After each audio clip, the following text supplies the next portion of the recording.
Hi busy people, మీ పిల్లలు అన్ని రకాల వెజిటబుల్స్ తినట్లేదని ఫీల్ అవుతున్నారా? మరి ఈ సింపుల్ అండ్ టేస్టీ వెజిటబుల్ ఆమ్లెట్ని ట్రై చేసి చూడండి. మీ పిల్లలు చాలా ఇష్టంగా తింటారు. దీనికోసం కావాల్సిన వెజిటబుల్స్ని ఇలా చిన్న చిన్న పీసెస్గా కట్ చేసి పెట్టుకోవాలి. తర్వాత ఒక గిన్నెలో 2 స్పూన్స్ ఆయిల్ వేసుకొని హీట్ చేసి అందులో కట్ చేసి పెట్టుకున్న వెజిటబుల్స్ అన్నీ వేసి వాటికి సరిపడా ఉప్పు, పసుపు, కారం వేసి బాగా కలుపుకొని మూత పెట్టి 3 to 5 minutes మీడియం ఫ్లేమ్లో కుక్ చేసుకోవాలి.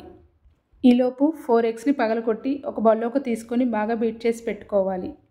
తర్వాత కుక్ అయిన వెజిటేబుల్స్ని ఒక బౌల్లోకి తీసుకొని తరిగిన కొత్తిమీర వేసుకొని అందులో ఎగ్ మిశ్రమాన్ని కూడా వేసి బాగా కలుపుకోవాలి.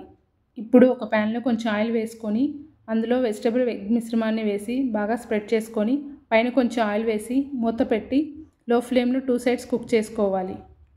అంతే అండి, ఎంతో హెల్తీ అండ్ టేస్టీగా ఉండే వెజిటబుల్ ఆమ్లెట్ రెడీ. ఈ రెసిపీ మీకు నచ్చినట్లయితే మీరు కూడా ట్రై చేసి కమెంట్ చేయండి. ఈ వీడియోని లైక్ చేసి మా ఛానల్ని సబ్స్క్రైబ్ చేసుకోండి. Thank you.